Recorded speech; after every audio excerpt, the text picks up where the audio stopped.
कधी कधी वाटतं आपण निसर्गात राहतो की निसर्ग आपल्यात.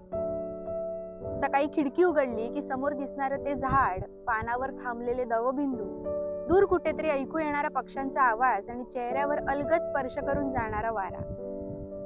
आपण हे सगळं पाहतो पण खरंच अनुभवतो का?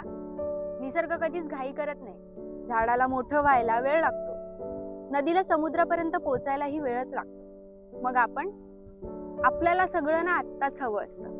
यश आत्ताच, प्रेम आत्ताच, उत्तर आत्ताच, आणि कधी कधी स्वतःलाही समजून घेण्याची घाई आत्ताच.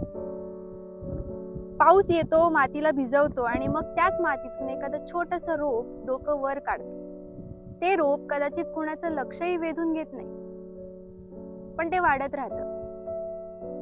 कारण त्याला माहित असतं वाढण्यासाठी टाळ्या लागत नाहीत, फक्त मुळं मजबूत असावी लागतात. कधी वादळ येतं, झाडाची पानं गळतात, काही फांद्याही तुटतात, पण झाड संपत नाही. पुन्हा ऋतू बदलतो आणि त्याच झाडावर नवी पालवी येते. मग आपण काय इतकं घाबरतो? आपल्या आयुष्यात काहीतरी तुटलं, काहीतरी संपलं, एखादी व्यक्ती दूर गेली, एखादं स्वप्न अपूर्ण राहिलं की आपल्याला असं वाटतं ना की बस आता सगळं संपलं. थोडं आकाशाकडे बघूया, थोडं झाडांशी बोलूया, मातीचा सुगंध घेऊया, पावसात भिजताना छत्री थोडी बाजूला ठेवूया आणि स्वतःलाही थोडा वेळ देऊया. आपण फक्त ना शिकलं पाहिजे.